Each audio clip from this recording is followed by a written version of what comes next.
আমি ইসলামী ছাত্র শিবিরের সেই সময়ের কেন্দ্রীয় সভাপতি, এটা বলতে আমি স্বাচ্ছন্দ্য বোধ করি না। আমি বোধ করি ইসলামী ছাত্র শিবিরের সেই সময় আমার সাথে আমার 7টি কফিন আমি আমার কাঁধে বহন করার সুযোগ পেয়েছি। 8টি কফিনের জন্য আমরা প্রস্তুতি নিয়েছিলাম। আমান ভাই, আমাদের একজন ভাই এখনো বেঁচে আছেন, বাংলাদেশ জামাত ইসলামীর তৎকালীন আমির, এবং তিনি তখনও মন্ত্রী। শহীদ মাওলানা মতিউর রহমান নিজামী ভাইকে আমি ফোন করে বললাম, আমাদের 8টি শহীদের কফিনের জানাজা হবে, আপনাকে থাকতে হবে।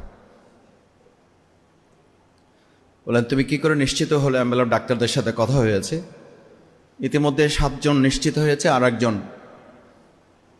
অবস্থা ভালো না, এবং ডাক্তাররা আমাদেরকে পরামর্শ দিয়েছেন এটারও প্রস্তুতি গ্রহণ করার জন্য। আমান ভাইকে আমরা দেখে এসছি, হসপিটালে দেখা শেষ করে আমরা ফিরে আসলাম। ফিরে আসার পর আমরা যখন কফিন সব প্রস্তুত করে, আপনারা মাওলানা দেলোয়ার হোসেন সাইদি রাহেমাহুল্লাহ সেদিন বক্তব্য দিয়েছিলেন মগবাজার আমাদের কেন্দ্রীয় অফিসের সামনে, সেই বক্তব্য এখনও ভিডিওতে পাওয়া যায়। 2006 সালে 28 অক্টোবর এই শহীদের বন্যী শিখা শেখ হাসিনা শুধু নয়, বাংলাদেশের প্রত্যেকটি ফ্যাসিবাদের জন্য এক একটা জ্বলন্ত অগ্নিগিরি হয়ে বাংলাদেশে ইসলামের জন্য এই রক্ত কাজ করবে এবং এই রক্ত বিজয়ী হবে। আমার মনে পড়ে আমি তার পাশে দাঁড়িয়েছিলাম, তৎকালীন মেয়র সাদেক হোসেন খোকা মরহুম তিনি পাশে ছিলেন, অন্যান্য নেতৃবৃন্দ ছিলেন। সম্মানিত ভাইয়েরা, সেই শহীদ পরিবারের সদস্যবৃন্দ এখানে আছেন। আজকে এটা ট্র্যাজেডি ঠিক, আমি আজকে শুধু শহীদ পরিবারের এই মুখগুলো দেখতে এসেছি যে ওনারা কতটা আনন্দিত। ওনাদের শহীদের রক্তের লাল দেখে ওনারা হয়তো আজকে ভাববেন এই শহীদের রক্তের লালের উপরে আমরা আমাদের সবুজ একটা বাংলাদেশ বিনির্মাণ করতে পারি এবং পারবো, সামনে সেই সম্ভাবনা আমাদের তৈরি হয়েছে। ওনাদের শহীদের রক্তের উপরে আজকে সাদিক কায়েমরা দাঁড়িয়েছে, ওনাদের শহীদের রক্তের উপরে রাকসু দাঁড়িয়েছে, ওনাদের শহীদের রক্তের উপরে চাকসু দাঁড়িয়েছে, ওনাদের শহীদের রক্তের উপরে জাকসু, যেখানে শিবির নাম মানে হচ্ছে মৃত্যুর আতঙ্ক। এটা আপনাদের প্রাপ্য, আপনাদের সন্তানদের জীবন রক্তের প্রাপ্তি, এটা আর কিচ্ছু না। সাদিক কায়েমদের কোনো যোগ্যতা নেই, এটা সাদিক কায়েমদের কোনো প্রচেষ্টার ফসল না। এটি চট্টগ্রাম বিশ্ববিদ্যালয়ের রনির কোনো প্রচেষ্টার ফসল না, রাজশাহী বিশ্ববিদ্যালয়ের ভিপির কোনো কৃতিত্ব নাই, ইসলামী ছাত্র শিবিরের জাহিদেরও কোনো কৃতিত্ব নাই। এটা ছাত্র শিবিরের কেন্দ্রের সভাপতি জাহিদ নিজে বলেছে, সে কথাটাই আপনাদেরকে বলছি। আমাদের কারো কোনো কৃতিত্ব নেই। আল্লাহর একান্ত দয়া, তার মেহেরবানি এবং আপনাদের সন্তানদের রক্তের বদলা হচ্ছে আজকের এই উন্মুক্ত মাঠে ইসলামী ছাত্র শিবির কথা বলতে পারছে না, শুধু এক বড় অর্জন নিয়ে আপনাদের সামনে আল্লাহ তাআলা আমাদেরকে হাজির হওয়ার তৌফিক দিয়েছেন। আমি আজকে আপনাদের সামনে একটা কথা বলি, শহীদ পরিবার সদস্যবৃন্দ, আল্লাহ তাআলা যে পর্যন্ত আমাদেরকে নিয়ে এসেছেন তার ওয়াদা হচ্ছে ওয়ায়াত্তাখিযা মিনকুম শুহাদা। সূরা ইমরানে পরিষ্কার ঘোষণা হচ্ছে তিলকাল আইয়ামু নুদাবিলুহা বাইনান নাস, তিলকাল আইয়ামু নুদাবিলুহা বাইনান নাস। আল্লাহ মানুষের এই ইতিহাসের পরিবর্তন পরিক্রমা এটা করবেনি,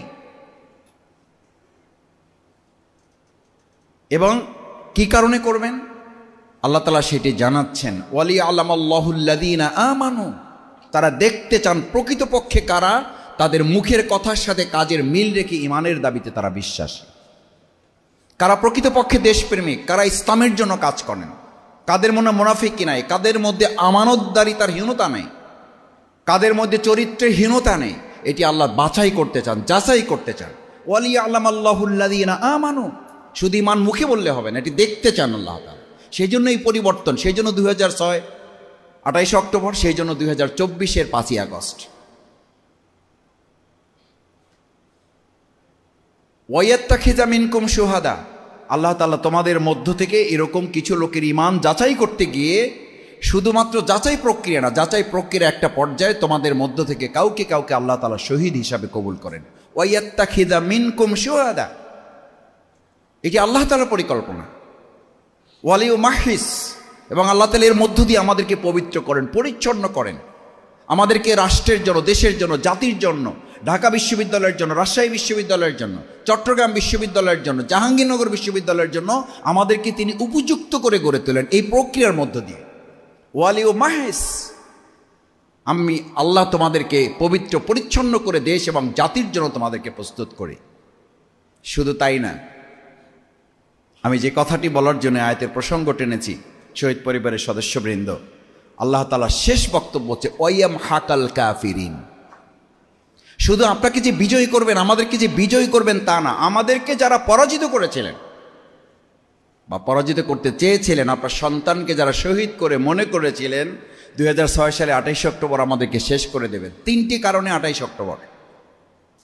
ফার্স্ট, 2001 থেকে 2006 পর্যন্ত একটা সুন্দর রাষ্ট্র বিনির্মাণে যে 2 জন মন্ত্রী সবচেয়ে বেশি দুর্নীতি মুক্ত থেকে রাষ্ট্র বিনির্মাণে সহযোগিতা করেছিলেন, আওয়ামী লীগ, শেখ হাসিনা এবং পার্শ্ববর্তী একটা রাষ্ট্র সিদ্ধান্ত নিয়েছিল এই ধারাবাহিকতা যদি অব্যাহত থাকে বাংলাদেশে আর কোনো দুর্নীতিবাজ সরকার প্রতিষ্ঠিত হতে পারবে না।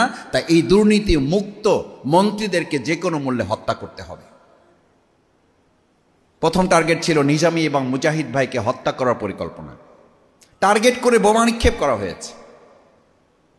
নিজামী ভাইকে বলা হয়েছিল আপনি একটু বসে যান। এখন আমরা স্টেজের অল্প কাছে ছিলাম, মতিউর রহমান মল্লিক ভাই আমাদেরকে পরে বলেছিলেন, আমি নিজামী ভাইকে হাত ধরে টেনে বসাবার চেষ্টা করেছিলাম যে বোমা নিক্ষেপ হচ্ছে, আপনি একটু বসুন। আমির জামাত দ্ব্যর্থহীন কণ্ঠে বলেছিলেন, জামাত ইসলামী নিয়ে অনেক কথা বলা যায়, বলছেন অনেকে।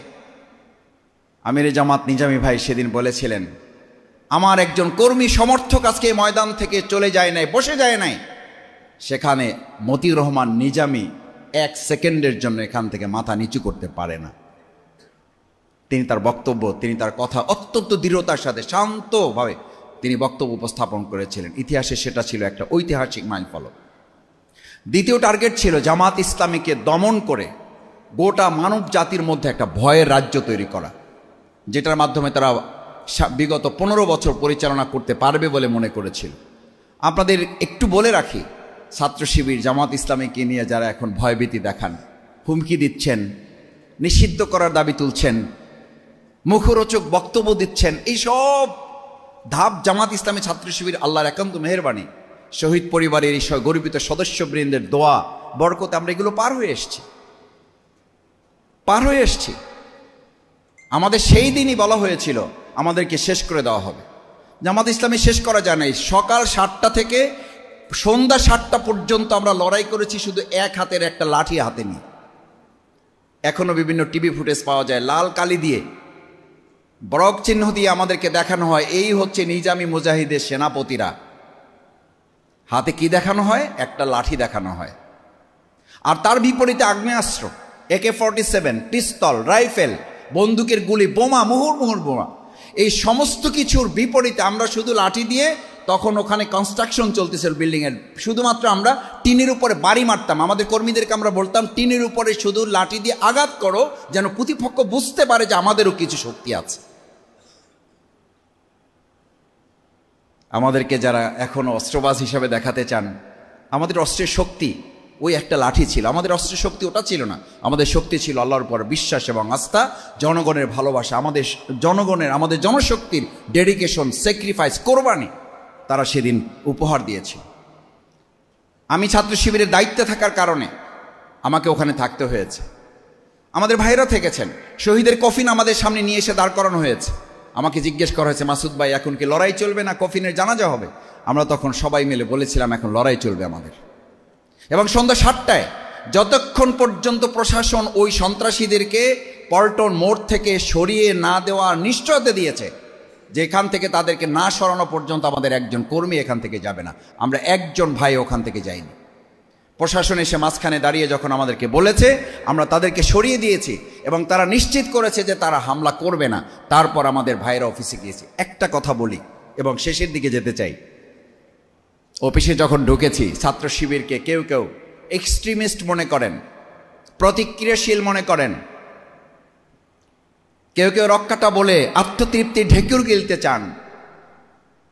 আমাদের ভাইদের যখন 7 জনকে শহীদ করা হয়েছে, মুজাহিদ ভাই শহীদ, হাফেজ শিপন ভাইকে, মাসুম ভাইকে আমাদের চোখের সামনে রক্তাক্ত কফিন যখন, সেই সন্ধ্যা 7টায় যখন আমি অফিসে ঢুকি, অফিসে দোতলায় আমাদের অফিস, ঢুকতে গিয়ে নিচতলায় গিয়ে দেখলাম যে 14 জন লোককে একটা রুমের মধ্যে বসিয়ে রাখা হয়েছে। কারো গেঞ্জি নাই, কারো শার্ট নাই, কারো প্যান্ট পর্যন্ত নাই, শুধুমাত্র ছোট্ট একটা কাপড়ে তার আবরণ দেওয়া। কি হয়েছে? ঢোকার সাথে সাথে বলল, মাসুদ ভাই, এদেরকে পল্টন মোড়, এরা প্রত্যেকে হামলাকারী, এদেরকে ওখান থেকে ধরে নিয়ে আসা হয়েছে, শুধু আপনার নির্দেশনার অপেক্ষায় আছে এদের ব্যাপারে কি সিদ্ধান্ত দেওয়া হবে। আমার সাথে তখন 3 জন পরিষদের মেম্বার ছিলেন। এটা ইতিহাসের এক কঠিন বাস্তবতা। বাংলাদেশ ইসলামী ছাত্র শিবির কতটা মানবতা পরায়ণ, কতটা মানবতাবাদী। মুহাম্মদ রাসূলুল্লাহ সাল্লাল্লাহু আলাইহি ওয়াসাল্লাম যুদ্ধের ময়দানের যে থিওরি, যে পলিসি মেনটেন করতেন, আমরা ওই দিন ওই 3 জনকে দাঁড়িয়ে আমি পরিষদের ভাইদের কাছে জিজ্ঞেস করলাম, জানতে চাইলাম, what can I do and you have to do. আমাকে আপনারা সহযোগিতা করেন। আমি নিজে আবেগ আপ্লুত, আপনারাও আবেগ আপ্লুত। আমাদের ভাইদেরকে যারা হত্যা করেছে সেরকম 14 জনকে এখানে ধরে নিয়ে এসছে আমাদের ভাইয়েরা। পুলিশের কাছে দেওয়া হয় নাই, কারণ পুলিশ তখন আমাদেরকে সহযোগিতা করছে না, আইনের তারা তোয়াক্কা করছে না, বিশ্বাস করছিল না পুলিশের হাতে দিলে কি হবে। আমাদের 3 জন ভাই পরামর্শ দিল, ভাই যদি তাদের ব্যাপারে কোনো সিদ্ধান্ত হতো সেটা যুদ্ধের ময়দানে, সেটা মাঠেই করতে হতো। এখন রুমের মধ্যে ঠান্ডা মাথায় তাদের ব্যাপারে কোনো সিদ্ধান্ত কার্যকর হতে পারে না। আমি তখন বললাম, আপনাদের এই পরামর্শকে ধারণ করেই আমি ভাইদেরকে বললাম, তাদের জন্য শার্ট কিনে নিয়ে আসা হোক, তাদের জন্য গেঞ্জি নিয়ে আসা হোক, তাদের জন্য জুতা কিনে নিয়ে আসা হোক। জুতো নিয়ে আসা হলো, গেঞ্জি নিয়ে আসা হলো, প্যান্ট নিয়ে আসা হলো, কারোর জন্য পাঞ্জাবি কিনে নিয়ে আসা হলো। নিয়ে এসে যখন তাদেরকে এগুলো সব গুছগাছ করে দিয়ে আমরা তাদেরকে ছেড়ে দিচ্ছি, ওই অবস্থায় ওখানেই 14 জনের মধ্যে 4 জন ভাই বললেন যে, ভাই আমাদের ভুলভ্রান্তি হয়েছে, হয় নাই, এ নিয়ে আলোচনা করতে চাই না। আপনাদের এই ব্যবহারে মুগ্ধ হয়ে আমরা আজকে থেকে ইসলামের সাথে কাজ করার জন্য প্রতিশ্রুতি দিচ্ছি। বাকি 11 জনের মধ্যে 3 জন সাথী হয়েছিল, বাকি 11 জনের মধ্যে 3 জন সাথী হয়েছিল, 8 জনের মধ্যে 2 জন, আমি পরবর্তী পল্টন থানায় যখন 2 জন রোকন হয়েছিল। This is Islam, this is ইসলামী ছাত্র শিবির, দিস ইজ বাংলাদেশ জামাত ইসলামী। সম্মানিত সুধীমণ্ডলী, শহীদ পরিবারের সদস্যবৃন্দ, আমি আপনাদের কাছে অনুরোধ করতে চাই, আসুন আজকে বাংলাদেশের এই প্রেক্ষাপট 2024-এ এসে আমরা 2006-এও দেখেছি জামাত ইসলামীকে টার্গেট করা। তখন কিন্তু আরেকটা সমাবেশও চলছিল পল্টনে, নয়াপল্টনে, কিন্তু তখন বিএনপি অফিসের প্রোগ্রাম চলমান এবং 4 দলীয় জোটের কর্মসূচি সিদ্ধান্ত ছিল আমরা এখানে প্রোগ্রাম করব, তারা ওখানে প্রোগ্রাম করব। আমি এই কথাটা এই কারণে বারবার বলি, বাংলাদেশ ইসলামী ছাত্র শিবির, বাংলাদেশ জামাত ইসলামীকে টার্গেট করে হামলা করা, কথা বলাটা এই দেশের কোনো সুশীল সমাজের একটা ট্রেডিশনে পরিণত হয়েছে। মানে কেউ যখন হাইলাইটস হতে চায়, কেউ যখন নিজেকে জাহির করতে চায়, এটার একটা পথই হচ্ছে জামাত ইসলামী ছাত্র শিবির কিনে কথা বললেই তিনি হাইলাইটস হতে চান, তিনি নিজেকে জাহির করতে চান, এবং এটা একটা পথ বের হয়েছে। সেদিনও 2006 সালে 28 অক্টোবর পাশেই প্রোগ্রাম হচ্ছে, মাথা ব্যথা নেই, ওখানে হামলা নেই, ওখানে সংঘর্ষ নেই, ওখানে শাহাদাত নেই, ওখানে পুলিশের কোনো বিষয় নেই।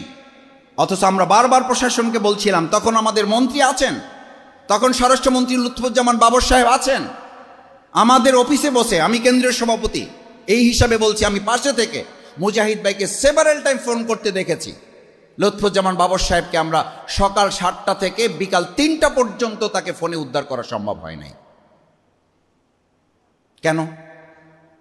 সরকার আছে তো, তখন হস্তান্তর তো হয় নাই, 4 দলের জোটে আমরা আছি তো, নয়াপল্টনে একটা প্রোগ্রাম চলমান, এত বড় সংঘর্ষ চলছে, কেন আমরা একসাথে প্রতিরোধ গড়ে তুলতে পারলাম না? কেন শুধু ছাত্র শিবির, কেন শুধু জামাত ইসলামীকে এটা মোকাবেলা করতে হলো? 2024 সালের জুলাই আগস্টে শুধুমাত্র জামাত ইসলামী ছাত্র শিবিরকে কেন নিষিদ্ধ হলো? এই প্রশ্নগুলো জাতির সামনে তুলে ধরা হবে এই কারণে যে বাংলাদেশের জন্য এমন একটা অ্যাসেট জামাত ইসলামী ছাত্র শিবিরকে আল্লাহ তাআলা করেছেন, যুগে যুগে কালে কালে সমস্ত দেশের শত্রুরা এবং আধিপত্যবাদীরা জামাত ইসলামী ছাত্র শিবিরকে টার্গেট করে কাজ করতে পছন্দ করে। এই পছন্দ করার অর্থই হলো বাংলাদেশের জামাত ইসলামী এবং ইসলামী ছাত্র শিবির হচ্ছে এই দেশের সবচেয়ে বড় সম্পদ, জনগণের ভালোবাসার বস্তু, এবং আগামী দিনে একটি মানবিক রাষ্ট্র বিনির্মাণের সবচেয়ে বড় প্রতিক্রিয়া হচ্ছে বাংলাদেশ ইসলামী ছাত্র শিবির, বাংলাদেশ জামাত ইসলামী। আসুন, আমাদেরকে যতই টার্গেট করা হোক, ওই টার্গেট করেছিলেন বলে আজকে ছাত্র জনতা আমাদেরকে বিশ্ববিদ্যালয়ে টার্গেট করে আমাদেরকে একটা জায়গায় পৌঁছেছে। আমাদেরকে এখন যারা টার্গেট করছেন, ইনশাআল্লাহ শহীদ পরিবারকে কথা দিচ্ছি 2026 সালের ত্রয়োদশ জাতীয় সংসদে জনগণ জামাত ইসলামী ছাত্র শিবিরকে টার্গেট করে দেশ পরিচালনার দায়িত্বের জন্য পছন্দ করবে ইনশাআল্লাহ। সেটাই হচ্ছে 2006 সালে 28 অক্টোবরের সবচেয়ে বড় প্রতিশোধ। সেই প্রতিশোধ যেন আল্লাহ সুবহানাহু ওয়া তাআলা আমাদের জন্য কবুল করেন, শহীদ পরিবারকে কবুল করেন। ইসলামী ছাত্র শিবির যে ঐতিহাসিক ভূমিকা সেদিন রেখেছিল আমাদের কর্মী ভাইয়েরা, আমাদের সমর্থক ভাইয়েরা, শুভাকাঙ্ক্ষীগণ, আমি আমার চোখের সামনে দেখা সেই ঘটনাগুলো আমাকে শুধু উজ্জীবিতই করে না, আমাকে এই কথা বলতে বাধ্য করে যে আমরা ঐতিহাসিক বদরের ময়দান দেখি নাই, ঐতিহাসিক পল্টন দেখার সুযোগ পেয়েছি। আল্লাহ সুবহানাহু ওয়া তাআলা ঐতিহাসিক এই পল্টনকে বদরের মতো করে কবুল করে আমরা যেন আমাদের প্রিয় মাতৃভূমি বাংলাদেশকে মানুষের বিজয়ের জন্য গ্রহণ করতে পারি, সেই প্রত্যাশা ব্যক্ত করে শহীদদের জন্য দোয়া করি। আমাদের এখনও অনেকে অসুস্থ আছেন, সেই সময়ের যারা আহত পঙ্গু অবস্থায় আছেন তাদের জন্য দোয়া করি, এবং আমরা আশা করি যে মামলাটা আওয়ামী লীগ, শেখ হাসিনা তাদের ক্ষমতা বলে সম্পূর্ণ অন্যায়ভাবে এটাকে প্রত্যাহার করে নিয়েছে, এটা অতি সত্বর ট্রাইব্যুনালে নিয়ে বিচারের মাধ্যমে শহীদ পরিবারের সাথে সম্পৃক্ত যারা এই সন্ত্রাসী কর্মকাণ্ডে আমাদের শহীদ করা হয়েছে সেই খুনিদের গ্রেপ্তারের মাধ্যমে ব্যবস্থা নেওয়া হবে।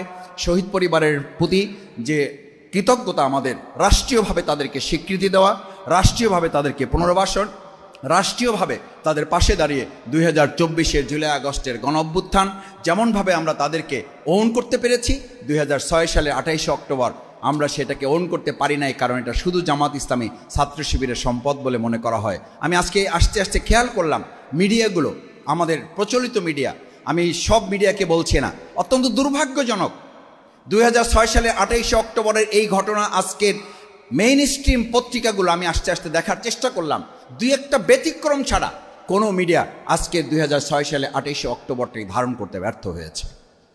কেন ব্যর্থ হয়েছে? ব্যর্থ হয়েছে এই জন্য যে শেখ হাসিনার সেদিনের লগি বৈঠার এই অমানবিক নির্যাতনের চিত্র যদি বাংলাদেশের মানুষের কাছে তুলে ধরা যায় তাহলে আর কোনো দিন ফেসিবাদ কায়েম হবে না। অথচ কেউ কেউ এখন মনে করেন আবার নতুন করে ফেসিবাদের হয়তো জন্ম তারা দিতে পারবেন।